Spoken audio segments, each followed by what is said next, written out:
Bab 626 Panggilan Darurat. Ketika mendengar Lin Yu menyebut Yiner dan memanggilnya, saudara Niu, jantung Bai Rentu berdebar kencang, karena selain dirinya, satu-satunya orang di dunia yang mengetahui nama keluarga aslinya adalah Yiner. Jadi sejak Lin Yu mengatakan ini, Lin Yu telah bertemu Yiner atau berkomunikasi dengan Yiner. Oke, aku tidak akan menggodamu lagi, kakak Niu. Lin Yu menggelengkan kepalanya sambil tersenyum, lalu berteriak keluar pintu, saudara Li, masuk. Bangsal didorong terbuka, Li Zenseng masuk sambil tersenyum, dan ada sosok pendek tersembunyi di belakangnya. Karena Bu Cheng harus mengembalikan mobilnya ke kantor intelijen militer, Bu Cheng pergi setelah Lin Yu dan yang lainnya tiba di rumah sakit, jadi yang masuk saat ini hanyalah Li Zenseng dan Yiner. Bai Rentu sedikit bingung dan berbalik ke arah pintu dengan tatapan curiga. Ketika dia melihat Li Zenseng masuk, dia merasa bingung.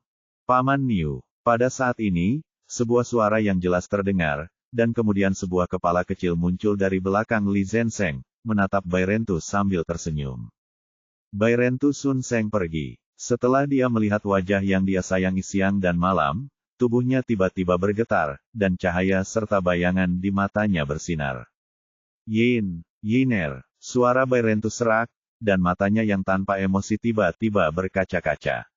Kemudian dia mengulurkan tangannya yang gemetar ke Yiner di depannya, ekspresinya masih penuh rasa tidak percaya, mengira dia sedang bermimpi. Paman Niu, mata Yiner memerah ketika dia melihat ini, dan dia berteriak dengan suara tercekat. Dia bergegas ke depan, memeluk leher Bai Rentu, dan menangis, Paman Niu, aku sangat merindukanmu. Paman Niu, aku sangat merindukanmu. Ada keluhan dan kesedihan yang tak ada habisnya dalam suaranya. Selama bertahun-tahun, dia hampir tumbuh dalam suasana yang menyedihkan dan membosankan tanpa rasa kegembiraan. Tapi dia tidak menyalahkan Paman Niu karena telah meninggalkannya. Dia tahu bahwa Paman Niu juga ingin membantunya menyembuhkan penyakitnya. Yiner, Rao adalah pria tangguh seperti Bai Rentu yang membunuh tanpa berkedip. Tapi dia juga menangis saat ini. Adakah yang lebih membahagiakan di dunia ini selain berkumpulnya kembali orang-orang terkasih? Lin Yu dan Li Zenseng merasa masam saat melihat pemandangan ini. Mereka menggelengkan kepala dengan lembut, lalu saling memandang dan berjalan keluar dari bangsal bersama. Tuan He, ketika Bai Rentu melihat ini, dia segera memanggil Lin Yu, dan kemudian berpura-pura berlutut di depan Lin Yu. Lin Yu segera mendukungnya, menepuk bahu Bai Rentu dengan keras, dan berkata dengan sungguh-sungguh, saudara Niu, kita adalah teman, kita tidak perlu bersikap terlalu sopan, dan Yiner telah cukup membungkuk kepada orang lain selama bertahun-tahun, dia perlu diajari lagi cara meluruskan punggungnya. Setelah mengatakan itu, Lin Yu memanggil Li Zenseng dan berbalik dan berjalan keluar. Bai Rentu dan Yiner bersatu kembali, dan keduanya sangat gembira. Meskipun mereka baru saja bertemu belum lama ini, itu hanya pertemuan singkat pada saat itu, dan situasinya berbeda sekarang setelah mereka bersatu kembali hari ini, tidak perlu berpisah. Bai Rentu dan Yiner mengobrol hingga fajar, sementara Lin Yu dan Li Zenseng juga menunggu dengan sabar hingga fajar. Tuan He, saya minta maaf karena membuat Anda menunggu. Setelah Bai Rentu keluar, dia menelepon Lin Yu dengan nada meminta maaf. Dia telah mencoba meminimalkan waktu yang dia habiskan untuk mengobrol dengan Yiner, tetapi dia tidak berharap untuk tetap mengobrol begitu lama. Tidak apa-apa, Lin Yu tersenyum dan berkata, ini lebih cepat dari yang kukira. Dia tahu bahwa Bai Rentu dan Yiner tidak banyak bicara selama bertahun-tahun, jadi wajar saja mereka banyak bicara. Kemudian Lin Yu langsung pergi ke bangsal, bersiap untuk memeriksa denyut nadi Yiner. Meskipun Yiner tidak tidur sepanjang malam, dia tidak mengantuk sama sekali dan selalu memiliki senyuman gembira di wajahnya. Ayo, Yiner meletakkan tanganmu di atas bantal. Lin Yu duduk di samping ranjang rumah sakit, dan setelah membiarkan Yiner meletakkan tangannya di atas bantal, dia meletakkan jarinya di pergelangan tangan Yiner, lalu tiba-tiba mengerutkan keningnya. Ada apa, Tuan He? Apakah penyakit Yiner serius? Melihat ekspresi Lin Yu, jantung Bai Rentu berdetak kencang dan dia bertanya dengan mendesak. Lin Yu tersenyum dan menggelengkan kepalanya, menghela nafas, dan berkata, seperti yang kuduga, penyakitnya sudah lama sembuh. Apa? Mata Bai Rentu tiba-tiba melebar, wajahnya penuh keterkejutan, maksudmu apa yang kamu katakan? Serius? Lin Yu menyipitkan matanya, mencibir, dan berkata, saya hanya mengatakan, dengan kemampuan saya sebagai dokter misterius, bagaimana mungkin saya tidak dapat menyembuhkan seseorang dalam 5 tahun? Di mana pasiennya? Jika seperti yang saya duga, mereka seharusnya sudah menyembuhkan penyakit Yiner lebih dari 4 tahun yang lalu, tetapi mereka tidak pernah sepenuhnya menyembuhkan gejala kekurangan Qi Yiner, jadi setiap kali kita bertemu, kita akan merasakannya. Tubuh Yiner belum pulih, jadi mereka bisa terus bergantung padamu dan menghasilkan banyak uang untuk sekte medis Xuan. Bagus, bagus. Bai Rentu sangat gembira pada awalnya, dan otot-otot di wajahnya yang seperti kayu mati mulai berdetak kencang. Senyuman langka muncul di wajahnya, tetapi bahkan bekas luka dari sudut mulut hingga belakang telinganya telah hilang. Sedikit gemetar, senyumannya terlihat sedikit menakutkan dan garang. Tapi kemudian, tidak lama setelah dia bahagia, wajahnya langsung menjadi gelap, dan dia berkata dengan marah, sekte dokter misterius telah menipuku selama bertahun-tahun.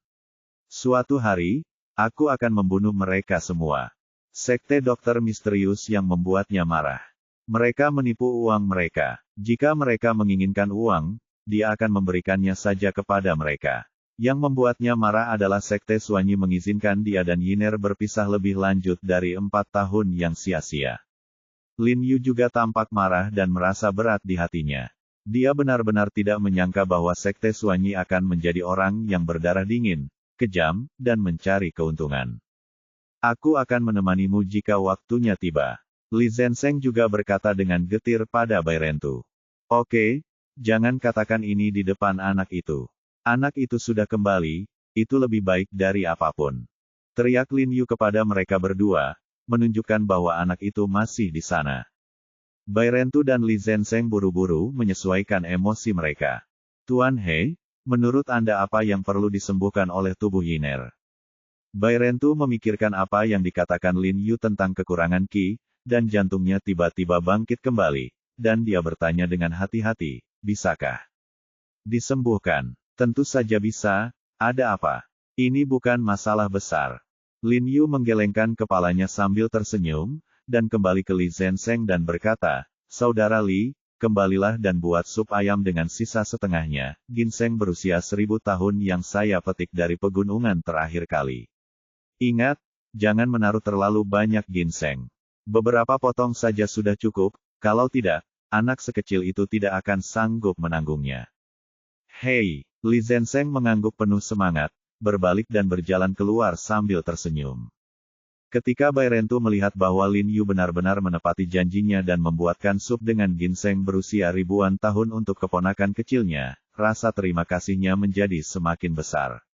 Dia diam-diam bersumpah bahwa mulai sekarang, hidupnya akan menjadi milik Lin Yu.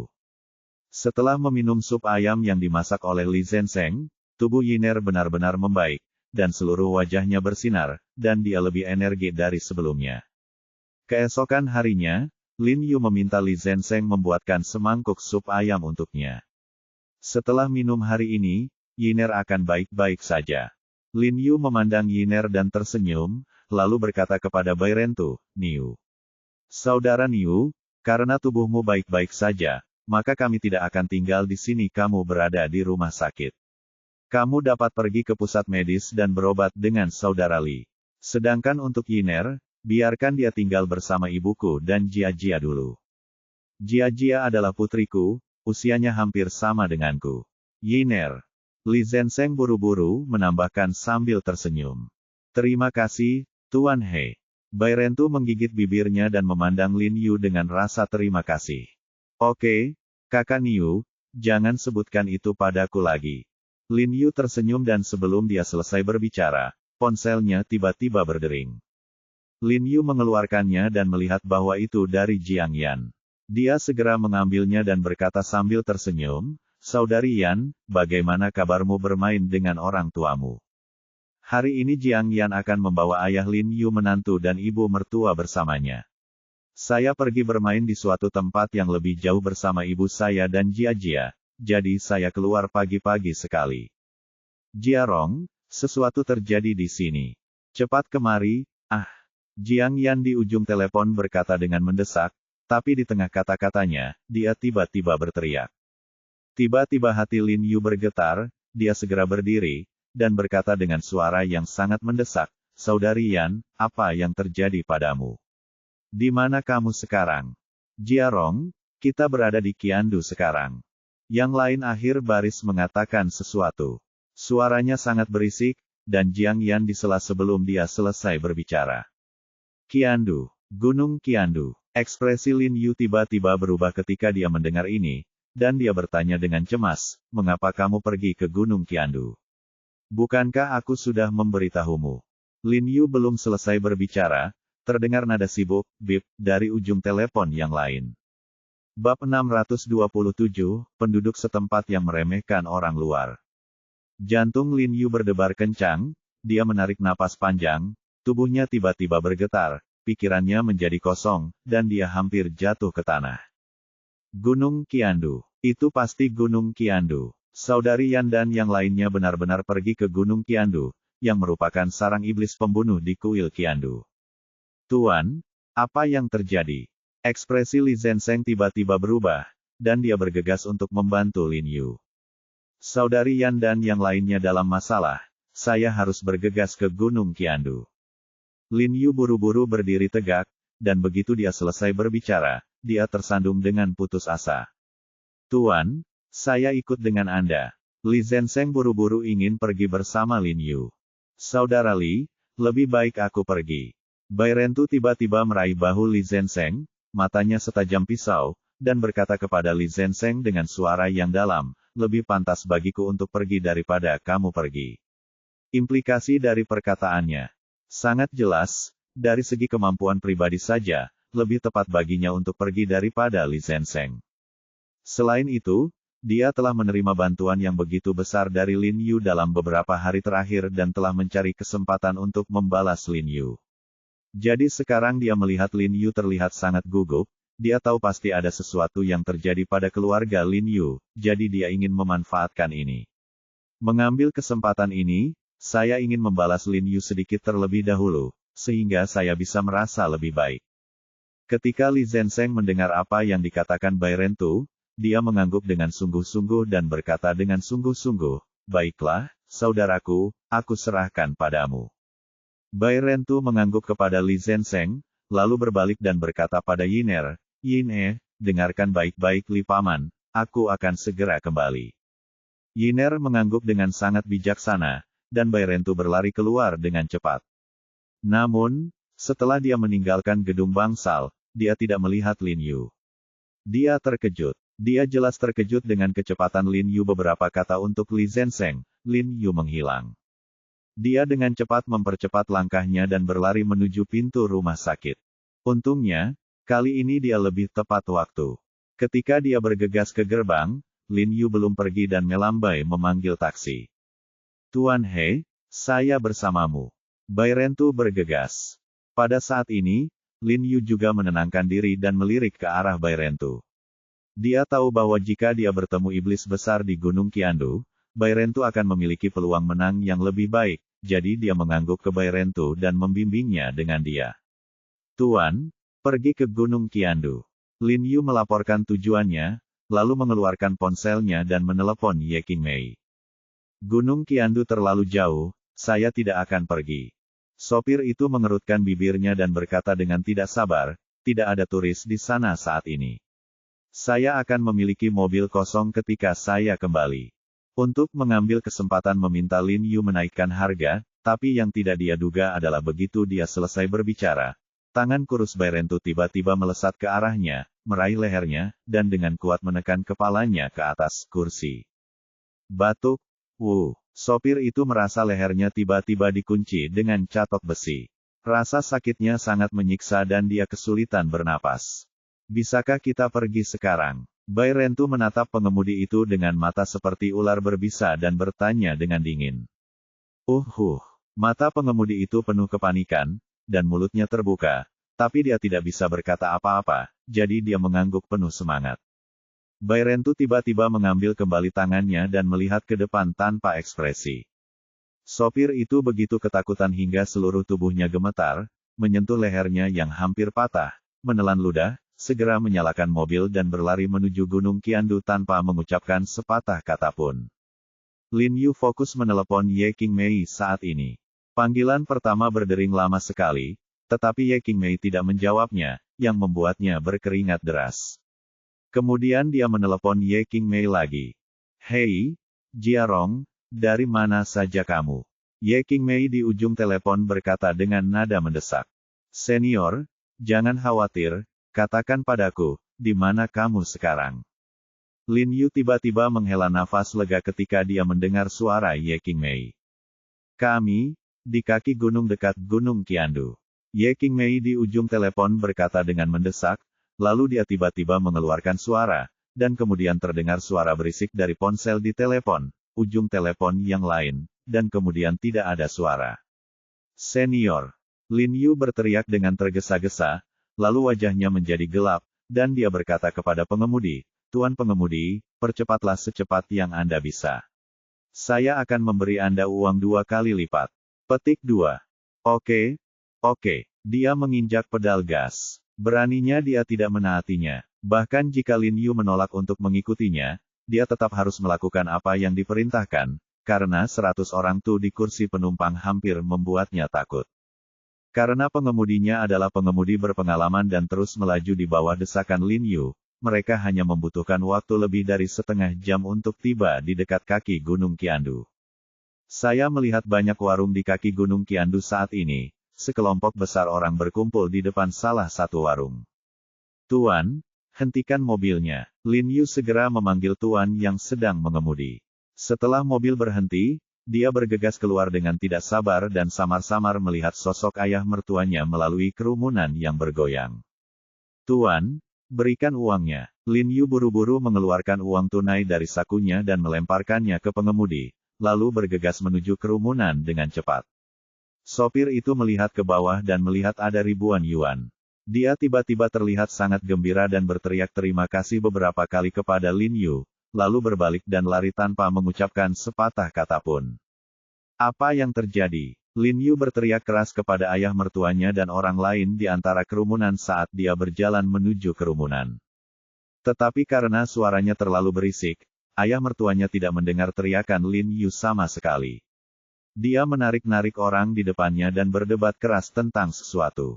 Di belakangnya, Li Suqin, Qin Xiulan, Jiang Yan dan Ye Qingmei juga menarik Jiang Jingren dan membujuk mereka dengan keras.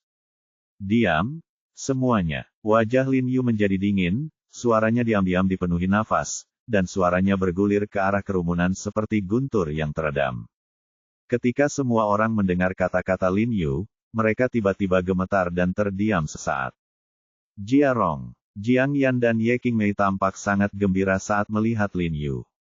Setelah melihat Lin Yu, orang-orang di sekitar mereka memandang Lin Yu dan Bai Rentu dari atas ke bawah. Mata mereka penuh permusuhan, tetapi melihat penampilan kurus Lin Yu dan Bai Rentu, mereka tidak menganggapnya serius sama sekali. "Ayah, apa yang terjadi?" Lin Yu melirik pemuda yang baru saja berdebat dengan ayah mertuanya. Melihat beberapa dari mereka memiliki otot yang kuat dan tato di lengan telanjang, dia tahu bahwa mereka jelas bukan burung yang baik. "Jiarong, kamu di sini. Apakah menurutmu ada pengganggu seperti itu di sini?" Jiang Jingren terengah-engah dan berkata kepada Lin Yu, aksennya keluar, penuh dengan aksen lengket orang Qinghai, "Itu jelas palsu. Tetapi kamu bersikeras memberitahuku bahwa itu benar dan memintaku untuk membayarnya. Ini hanyalah perampokan." Saat dia mengatakan ini, dia mengibaskan beberapa helai rambut yang tersisa di kepalanya yang botak. "Sial, orang asing, siapa yang merampokmu? Kamu merusak barang orang lain, tentu saja kamu harus membayarnya." Seorang pemuda berambut panjang menunjuk ke arah Jiang Jingren dan mengutuk. "Apa yang terjadi?" Lin Yu melirik Xiao Changmao, sedikit mengernyit, dan tidak mengerti apa yang sedang terjadi.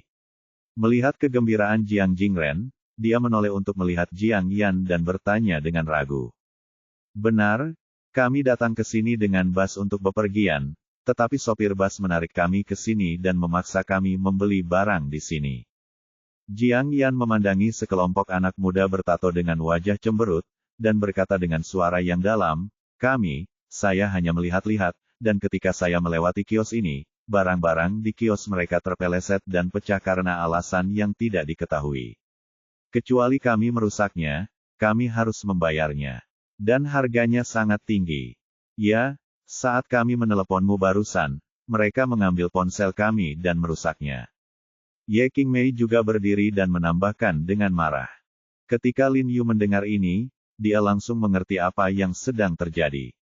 Pantas saja Jiang Yan dan Ye Qingmei terdiam saat mereka berbicara di telepon tadi. Dia sudah lama mendengar bahwa beberapa tempat indah di luar ibu kota suka memeras orang luar, tapi dia tidak menyangka ayah mertuanya dan yang lainnya akan bertemu dengannya. Sialan, kamulah yang memecahkannya, bukan siapa yang harus membayarnya. Beberapa pemuda menunjuk ke arah Jiang Yan dan yang lainnya dan berteriak dengan dingin. Tolong jaga kebersihan mulutmu. Lin Yu menatap mereka dengan dingin dan berkata dengan suara yang dalam, di mana barang-barang yang rusak itu? Berapa biayanya? Bab 628 mengunjungi Gunung Qiandu secara langsung. Jiarong, kamu tidak dapat membayar kompensasi kepada mereka, mereka melakukan penipuan. Jiang Jingren menjadi cemas ketika dia melihat menantu laki-lakinya akan memberikan kompensasi kepada orang-orang ini, dan buru-buru berdiri dan menasihati Lin Yu. Ayah, tidak apa-apa, aku merusak barang orang lain. Kita benar-benar harus membayar kompensasi. Lin Yu berkata kepada ayah mertuanya dengan tenang. Oke, nak, selamat bersenang-senang. Melihat Lin Yu mengatakan ini, ekspresi beberapa pemuda melembut. Salah satu dari mereka buru-buru berjalan ke kios, mengambil beberapa pecahan porselen di tanah, dan berkata, ini adalah dinasti Yuan, pot batu giok biru dan putih serta vas pegas tidak ternilai harganya, dan harga pasar saat ini puluhan juta. Kami hanya meminta Anda membayar 8 juta, yang sudah menjadi masalah besar bagi Anda orang asing. Lin Yu melirik tangannya, jadi disebut vas giok biru dan putih. Ketika dia melihatnya hanyalah vas pecah biasa, dia berkata dengan tenang, kamu benar-benar menjual barang berharga seperti itu di warung. Apakah kamu tidak takut orang lain akan mengambilnya darimu? Sialan, apa yang kamu bicarakan? Sialan, tidak ada yang tahu tentang aku di daerah ini, siapa yang berani merampokku? Chang Mao berdiri saat ini, mengangkat kepalanya tinggi-tinggi dan mengancam dengan bangga, sayang sekali untuk berdiri di hadapanku. Jangan bicara omong kosong, cepat transfer uangnya.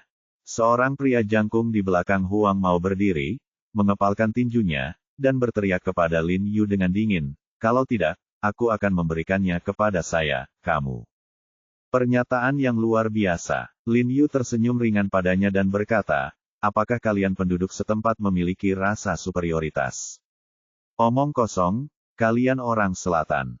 Ketika Anda datang berkunjung ibu kota kami, Anda harus mematuhi peraturan ibu kota kami.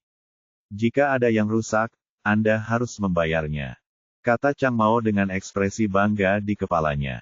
Dia telah melakukan bisnis seperti ini untuk menipu orang luar. 5 atau 6 tahun. Dia telah mencoba dan gagal setiap saat.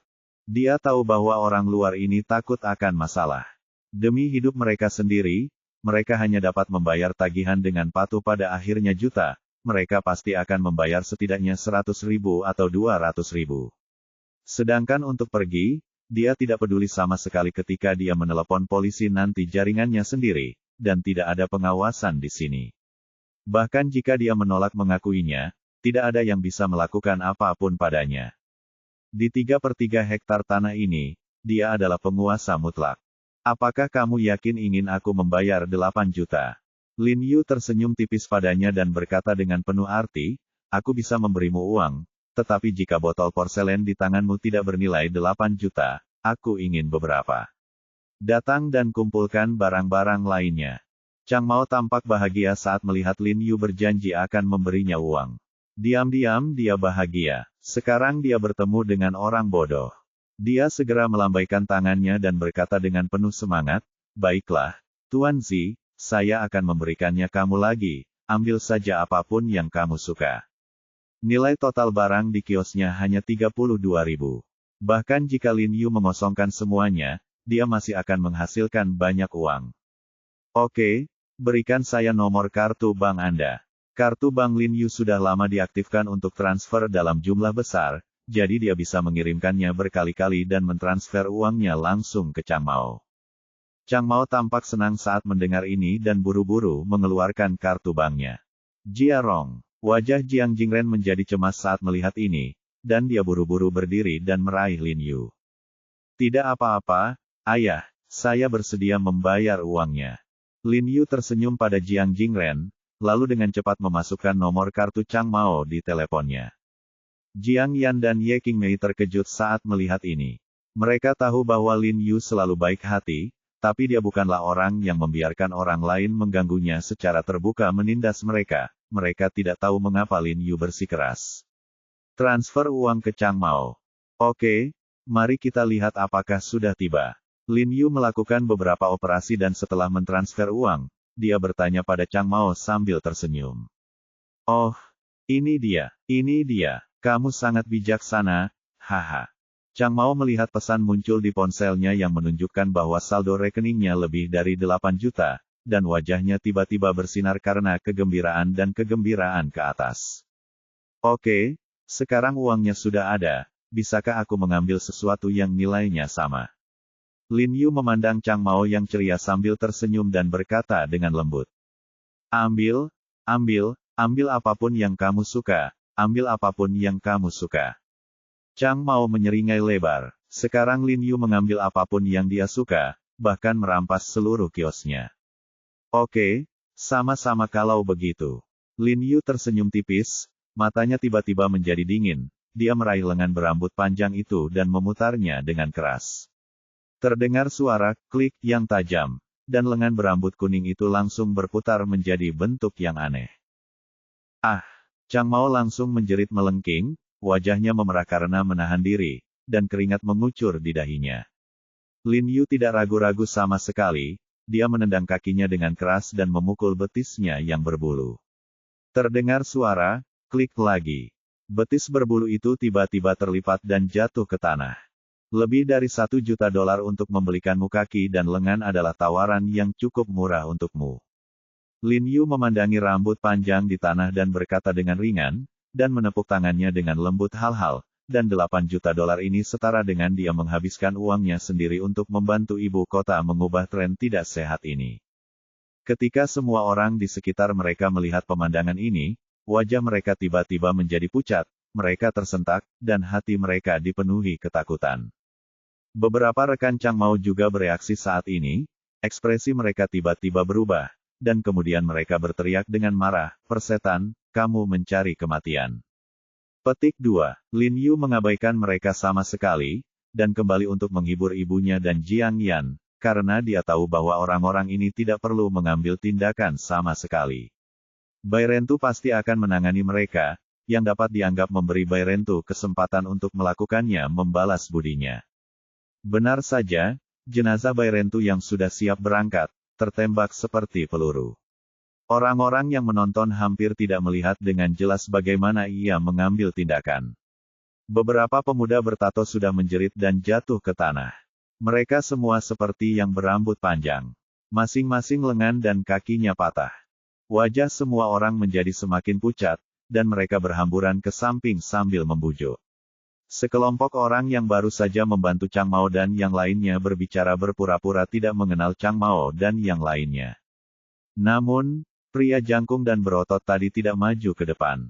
Setelah melihat skill Bai Rentu, ekspresinya tiba-tiba berubah. Namun ekspresinya masih tenang menyesap dan berkata dengan suara yang dalam, aku memperingatkanmu, jangan datang ke sini. Jika kamu melawanku, kedua belah pihak akan kalah.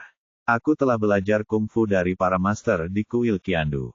Kepada Jiang Yan dan yang lainnya, ketika Yu mendengar ini, ekspresinya tiba-tiba berubah, dia tiba-tiba berbalik, dan berteriak kepada Bai Rentu, saudara Yu, hati-hati, dia. Dia ingin memperingatkan Bai Rentu bahwa pria jangkung dan kuat ini memiliki keterampilan yang luar biasa, tetapi dia belum selesai berbicara, tubuh Bai Rentu tiba-tiba keluar. Pria jangkung dan berotot itu segera mengambil sepeda di dekatnya, mulai menari dengan penuh semangat, dan berkata dengan marah, persetan denganku. Sebelum dia sempat mengucapkan kata terakhir, rasa sakit yang menusuk tiba-tiba datang dari perutnya. Seolah-olah dia telah ditabrak mobil yang melaju kencang, tubuhnya terlempar keluar sambil terengah-engah, lalu terjatuh dengan keras ke tanah. Lalu dia menyemburkan seteguk besar darah. Astaga! Bairentu bergegas ke depan dengan kasar, pegang lengannya, dan coba patahkan lengannya. Tunggu sebentar, Lin Yu buru-buru berteriak kepada Bairentu, sedikit terkejut. Dia tidak menyangka pria jangkung dan kuat ini begitu tidak berguna. Bairentu bereaksi dengan cepat dan buru-buru menghentikan tangannya, tetapi pria jangkung dan kuat itu masih terjepit. Dia memamerkan giginya dan terus melolong. Lin Yu melangkah dengan anak panah dan berkata dengan dingin kepada pria jangkung di tanah, "Katakan padaku, apa hubunganmu dengan orang-orang di kuil Qiandu?" Petik 2. Dengan ketakutan, dia menutupi lengannya dan berkata sambil menangis. "Bukankah kamu baru saja mengatakan bahwa kamu belajar kungfu dari orang-orang di kuil Qiandu?" Lin Yu bertanya dengan dingin, "Jika kamu ingin mempertahankan tangan dan kakimu, sebaiknya kamu mengatakan yang sebenarnya." "Itu kebenarannya," Gao Zhuangnan berkata sambil menangis, "Kuil Qiandu memang merekrut murid pada waktu itu, dan saya pergi untuk mengikuti ujian, tetapi mereka mengatakan kualifikasi saya terlalu rendah dan mengusir saya. Semua orang tahu kungfu, dan itu adalah jenis kungfu yang sangat kuat." Lin Yu merasa sedikit kecewa ketika dia melihat bahwa dia sepertinya tidak berbohong. Dia awalnya mengira dia bertemu dengan seorang murid dari Qiandu Temple, dan mungkin dia bisa belajar darinya. "Tuan, ini Gunung Qiandu di ibu kota, kuil Qiandu." Bairentu tiba-tiba bertanya dengan suara rendah, lalu berbalik untuk melihat Gunung Qiandu yang menjulang tinggi di kejauhan, dengan cahaya aneh bersinar di matanya. "Saudara Niu, apakah kamu tahu kuil Qiandu ini?" Mata Lin Yu berbinar dan dia bertanya dengan cemas. Bab 629 Tao Li Huo. Lin Yu menangkap cahaya aneh dari mata Bairentu. Sepertinya tempat ini sudah tidak asing lagi bagi Bairentu. Bairentu mengangguk dan berkata dengan sungguh-sungguh, "Saya pernah ke sini sebelumnya." "Apakah kamu pernah ke sini?" Lin Yu tiba-tiba terkejut dan berkata dengan heran, "Kapan kamu datang ke sini?" Bairentu menyipitkan matanya sedikit, seolah sedang memikirkan sesuatu, dan hendak berbicara ketika Jiang Yan tiba-tiba berjalan cepat. Dia menghampiri dan berkata kepada Lin Yu dengan tergesa-gesa, "Jiarong, ayahku mungkin sedang marah dan merasa sedikit tidak nyaman. Pergilah dan lihatlah." "Lihat." Hati Lin Yu menegang ketika mendengar ini, dan dia segera berjalan ke arah Jiang Jingren yang sedang duduk di atas batu. Melihat wajahnya yang kemerahan dan napasnya yang cepat, dia tahu bahwa dia tidak menderita ketidaknyamanan fisik yang disebabkan oleh kemarahan yang berlebihan, dan tidak ada masalah besar. Kemudian dia merasa lega dan mengulurkan tangannya untuk mencubit titik akupuntur di lengan Jiang Jingren. Kemudian Lin Yu menoleh kembali ke pria jangkung dan berotot dan berkata dengan dingin, "Kirim temanmu ke rumah sakit secepatnya. 80.000 yuan yang kuberikan padamu sudah cukup untuk mengobati mereka. Ingat, jika aku memergokimu melakukan ini lagi di masa depan, pemerasan, maka saya jamin itu Anda nasib kita pasti akan lebih buruk dari hari ini." Ketika pria jangkung itu mendengar ini, dia langsung merasa seperti dia diampuni. Dia mengangguk penuh semangat, terhuyung-huyung, mengulurkan tangan untuk membantu Chang Mao dan yang lainnya, dan pada saat yang sama berteriak kepada semua orang di sekelilingnya, "Apa yang kamu lakukan di sini? Mencari mobil. Bicaralah dengan sopan padaku." Lin Yu berteriak padanya dengan dingin, terlihat sedikit tidak senang. Pria jangkung dan kuat itu menelan ludahnya, ekspresinya berubah, dan dia memohon kepada semua orang di sekitarnya dengan senyuman di wajahnya, kakak perempuan tertua, tolong bantu kirim saudara laki-lakiku ke rumah sakit. Aku sangat berterima kasih." Menolak, dan buru-buru datang untuk membantu Zhang Mao dan yang lainnya, dan mengirim mereka ke rumah sakit. "Jiarong, kelompok orang ini harus diperlakukan seperti ini." Jiang Jingren berteriak dengan penuh kebencian. Melihat ratapan dan jeritan dari tato kecil itu, hatinya terasa lebih rileks dari sebelumnya. "Oke, kamu sudah sangat tua, jangan terlalu marah. Kamu baru saja hampir dipukuli." Li Suqin mengipasi Jiang Jingren dengan tangannya dan berkata dengan marah, "Jiarong, Kamu telah menyinggung mereka, akankah mereka membalas? Qin Siulan juga berkata dengan sedikit khawatir saat ini. Dia dapat melihat bahwa sekelompok orang tadi tidak terlihat seperti orang baik, dan mereka pasti akan membalas. Tidak apa-apa, Bu, mereka semua bajingan kecil, jangan khawatir. Lin Yu tersenyum tipis, lalu menoleh ke Jiang Yan dan Ye Qingmei dan berkata, Kakak senior, Kakak Yan, bawa kembali orang tua dan ibu baptismu dulu. Bagaimana denganmu? Jiang Yan berkata dengan cemas ketika dia melihat Lin Yu tidak ingin pergi.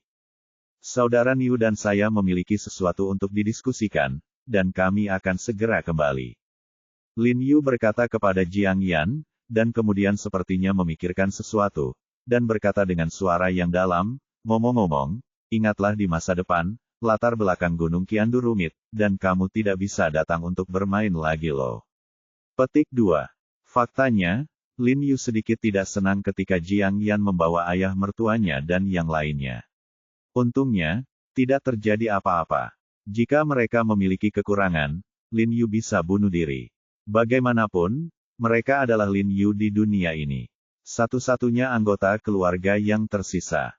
Oke, Jiang Yan mengangguk dengan sungguh-sungguh, menyuruh Lin Yu untuk kembali lebih awal, dan kemudian naik 2 taksi bersama orang tuanya dan yang lainnya untuk bergegas kembali. Tuan, sepertinya Anda sangat tertarik dengan Gunung Qiandu. Bai Rentu bertanya pada Lin Yu dengan sedikit kebingungan setelah mengantar Jiang Yan dan yang lainnya bersama Lin Yu. Apakah kamu tidak tertarik? Orang yang telah menguasai bentuk paling murni datang dari sini. Lin Yu mengangkat kepalanya dan melihat ke Gunung Qiandu yang subur dan spektakuler di kejauhan di bawah matahari, sedikit mengernyit, dan berkata dengan lembut. Bahkan sekarang, ketika dia memikirkan Ling Xiao yang telah menyempurnakan tubuh murninya, dia masih merasakan hatinya bergetar. Tubuh paling murni. Bai Rentu terkejut saat mendengar kata-kata Lin Yu, dan jelas sedikit terkejut. Saya menebaknya dengan benar. Anda benar-benar tahu tentang tubuh murni. Lin Yu kembali menatap Bai Rentu dan tersenyum. Bagaimana mungkin seorang ahli mistisisme seperti Bai Rentu tidak mengetahui tentang dunia mistisisme semacam ini? Saya hanya mendengarnya. Legenda mengatakan bahwa tubuh murni tertinggi adalah tingkat tertinggi dari mistisisme Tiongkok. Sangat sulit untuk berlatih, dan bakat yang dibutuhkan sangat tinggi. Setelah mempraktikkannya, Anda dapat dikatakan mampu menjadi kuat secara fisik. Seperti batu, 10.000 pedang tidak dapat merusaknya. Bai Rentu memandang Gunung Qiandu di kejauhan dengan wajah cemberut, dengan ekspresi tidak percaya di matanya, dan berkata dengan lembut, aku tidak menyangka benar-benar ada master di dunia ini yang bisa mempraktikkan seni misterius semacam ini. Saat dia mengatakan ini, dia menjadi energi. Dia menggelengkan kepalanya dan menoleh ke Lin Yu dan bertanya, orang yang menguasai seni mistik yang disebutkan pria itu seharusnya adalah Li Huo Tao Wan Xiu, kan? Dia tahu seni mistik, tapi dia tahu. Ketika surga bawah tanah melihat keterampilan Lin Yu sudah mengakui Lin Yu sebagai ahli seni mistik. Tapi yang tidak dia ketahui adalah Lin Yu Zenger baru mempelajari 8 klasik dan mempelajari seni mistik hanya selama 2 atau 3 bulan. Taois Li Huo, Wan Xiu. Lin Yu sedikit terkejut ketika mendengar ini. Bai Rentu sedikit terkejut saat melihat Lin Yu sepertinya tidak mengenal penganut Tao Li Huo ini, dan bertanya, lalu siapa yang kamu bicarakan yang telah mempraktikkan teknik misterius semacam ini? Penguasa kuil Qiandu. Lin Yu menambahkan secara spesifik karena dia takut 100 orang tu mungkin tidak mengetahui siapa Ling Xiao. Ling Xiao, murid Tao Li Huo. Ketika Bai Rentu mendengar ini, ekspresi aneh tiba-tiba muncul di wajah tanpa ekspresi, dan dia mengerutkan kening dan berkata, sejauh yang saya tahu, dia tidak akan berada di sini tahun ini, berusia 40 tahun, sungguh mengejutkan bisa menguasai tubuh murni Sigang di usia yang begitu muda. Petik 2. Lin Yu bahkan mengenal Ling Xiao ketika dia melihat Bai Rentu, dan dia juga tahu bahwa penguasa kuil Qiandu adalah pembunuhnya tanpa mengedipkan mata. Iblis besar bernama Tao Li Huo. Dia membuka mulutnya karena terkejut dan bertanya pada Bai Rentu dengan ekspresi ngeri di wajahnya, Saudara Niu, apa hubunganmu dengan Gunung Qiandu? Bagaimana kamu tahu dengan jelas? Aku di sini. Bai Rentu berkata dengan suara yang dalam, itu baru lebih dari 10 tahun yang lalu. Jantung Lin Yu berdetak kencang, dan dia buru-buru berjalan ke Bai Rentu dan bertanya dengan suara mendesak, siapa tuanmu? Xuanji tua. Bai Rentu mengatakan ini dengan rasa bangga dan mendominasi. Dia tahu bahwa siapapun yang mengetahui tentang dunia Xuanji pasti mengenal Pak Tua Xuanji yang terkenal. Tetapi setelah dia selesai berbicara, jejak kesedihan muncul di matanya, dan dia tiba-tiba teringat bahwa tuannya telah lama meninggalkannya. Tuanmu adalah Pak Tua Xuanji. Lin Yu tampak sangat gembira, dengan ekspresi yang luar biasa lihat wajahnya. Bai Rentu menggelengkan kepalanya dan menghela nafas, oh, biar ku beritahu padamu. Kakak Niu, keahlianmu sangat bagus. Kamu pasti berasal dari seorang guru terkenal. Ternyata tuanmu adalah orang tua terkenal Xuanji di dunia seni mistik Tiongkok. Gurunya terkenal dan cakap, tapi sayang sekali saya belum mempelajari 1/10 dari keahliannya. Bai Rentu menggelengkan kepalanya dan mendesah pelan, sungguh memalukan untuk kalah kepada sekelompok orang Jepang. Tuan, apa yang dia katakan benar.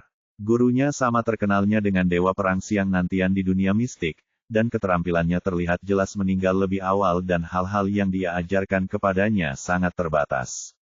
Jika tidak, bagaimana dia bisa kalah dari orang-orang dari organisasi Shenmu? Saudara Niu, apa yang dibawakan tuanmu ke Gunung Qiandu saat itu? Lin Yu mau tidak mau bertanya dengan curiga.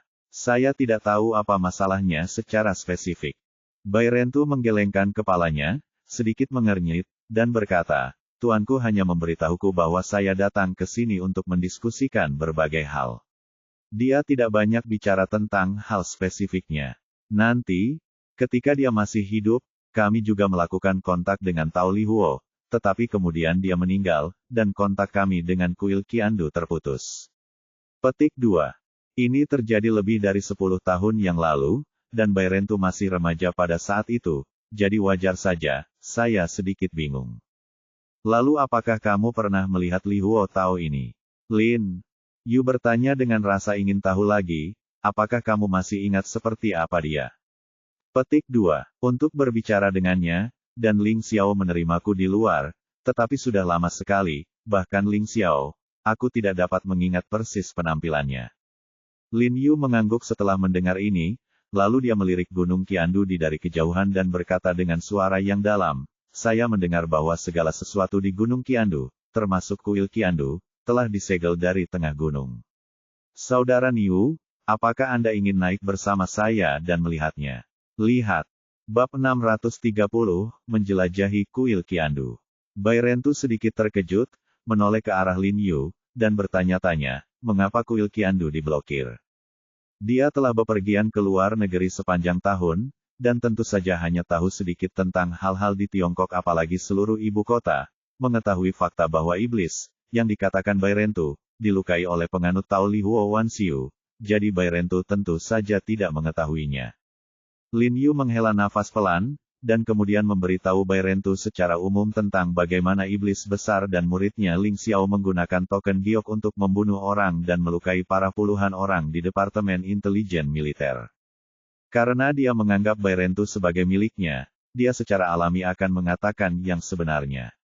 Dan apakah dia bisa mengumpulkan sekelompok guru mistik yang akan bekerja sama dengannya di masa depan, semuanya akan bergantung pada Bai Rentu. Jadi dia secara alami tidak bisa menyembunyikan apapun dari Bai Rentu. Bai Rentu sedikit mengernyit setelah mendengar kata-kata Lin Yu, tetapi masih tidak ada ekspresi di wajahnya. Dia berkata dengan suara yang dalam, saya tidak menyangka bahwa Tao Li Huo akan melakukan begitu banyak hal yang tidak bermoral. Saya sudah lama mendengar bahwa dia telah mempraktikkan beberapa seni terlarang metafisik yang jahat, dan itu benar. Jadi, Saudara Niu, jika orang seperti itu tinggal di dunia untuk 1 hari lagi, dia akan menjadi risiko keamanan bagi dunia untuk melakukan percobaan. Lin Yu menoleh padanya dan berkata dengan ekspresi serius, kita tidak bisa menutup telepon begitu saja karena itu tidak ada hubungannya dengan kita. Mungkin suatu hari, kitalah yang akan dia bunuh. Wajah Bai Rentu menjadi dingin ketika dia mendengar kata-kata Lin Yu, dan dia berkata dengan dingin, tuanku adalah orang yang baik. Dia membenci orang yang merusak reputasi mistisisme dan membawa masalah bagi rakyat jelata. Jika saya punya kesempatan, saya akan lihat kamu. Dia pasti akan membunuhnya dengan tangannya sendiri. Lin Yu tersenyum dan menggelengkan kepalanya, tersenyum pahit di dalam hatinya. Dia takut dengan keahliannya dan Bai Rentu, bahkan jika mereka bekerja sama, mereka mungkin tidak bisa menandingi Li Huotao. Saya harus mengatakan bahwa terakhir kali dia bermain melawan Ling Xiao, Lin Yu merasakan ketakutan yang mendalam di hatinya. Ayo pergi ke gunung dan melihat-lihat. Lin Yu tidak berkata apa-apa lagi, dan memanggil Bai Rentu untuk langsung pergi ke kuil Qiandu di puncak Gunung Qiandu. Dia ingin pergi ke sarang tua iblis besar, mungkin akan ada sesuatu di sana. Penemuan tambahan apa? Karena ini adalah festival pertengahan musim gugur, tidak banyak turis di Gunung Qiandu. Selain itu, Gunung Qiandu ditutup di tengah jalan, sehingga hanya ada sedikit orang di jalan pegunungan gunung. Hampir semua orang di jalan gunung sudah ada di sana. Tapi Lin Yu dan Bai Rentu tidak berhenti sama sekali, dan keduanya bahkan secara samar membandingkan kekuatan kaki mereka, mempercepat dan bergegas menuju lereng gunung. Dalam waktu singkat, mereka sampai di tengah jalan mendaki gunung. Mereka melihat bahwa jalan pegunungan di depan mereka telah diblokir oleh tumpukan pilar batu, dan bahkan garis peringatan dipasang di dalam hutan pilar batu yang bertuliskan, berbahaya, gunung ditutup dan dilarang berjalan. Lin Yu dan Bai Rentu sama sekali tidak mempedulikan peringatan ini, mereka semua berbalik, melompati pilar batu dengan rapi, dan bergegas menuju puncak gunung dengan kecepatan tinggi. Ketika mereka mendekati puncak gunung, sebuah kuil Tao besar dengan ubin hitam dan dinding hijau muncul di depan Lin Yu dan Bai Rentu. Saya melihat gerbang kuil Tao menghadap ke jalan pegunungan. Ada ruang yang sangat terbuka di depan pintu. Kedua pintu berwarna merah yang dipernis itu tertutup rapat saat ini, dengan kunci tembaga besar tergantung di sana dua segel di pintu, tapi segel itu ditandatangani oleh Biro Urusan Kebudayaan, dan ada tanda di pintu yang bertuliskan Qiandu Guan, keuntungan ilegal. Dan kata lain, yang jelas-jelas sengaja digunakan oleh kantor intelijen militer untuk membingungkan rakyat. Terdapat sebuah plakat kayu hitam di pintu gerbang kuil Tao dengan tulisan 3 karakter, Kuil Qiandu, yang megah. Di kedua sisi kusen pintu, terdapat 2 bait dengan arti umum, Taoisme memiliki sejarah yang panjang dan pahala yang tak terukur. Petik 2 titik. Ini adalah pertama kalinya Lin Yu datang ke kuil Qiandu. Ketika dia melihat fasad yang begitu megah, hatinya bergetar.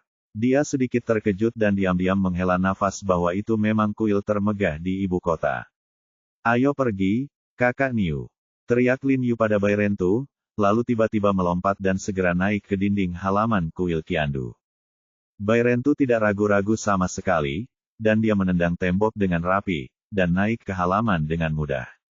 Saya melihat bahwa dekorasi seluruh kuil Tao sangat sederhana, dengan pesona antik tertentu. Jelas sudah berumur lama, dan ada gelombang kerusakan pada pintu dan jendela tua di aula. Di halaman depan kuil Tao terdapat 2 pohon ginkgo besar, 1 betina dan 1 jantan, yang tidak bisa ramah lingkungan sendirian. Daun kuning layu menutupi lantai batu, membuat seluruh kuil Tao terlihat agak lapuk dan suram, dengan bau keanehan yang samar-samar. Namun, Lin Yu dan Bai Rentu tidak peduli sama sekali. Mereka berdua berjalan melewati aula di depan dengan wajah cemberut dan langsung memasuki aula Sanxing di belakang. Saya melihat kuali besar berwarna hitam dan kuning berdiri di depan aula Sanxing, yang tingginya setinggi 2 orang. Namun, kuali tersebut saat ini dipenuhi bekas luka. Sebagian besar kuali di kedua sisinya telah terpotong oleh senjata tajam, dan badan kualinya juga dipenuhi goresan tajam sehingga membuat tulisan di atasnya agak sulit dibaca.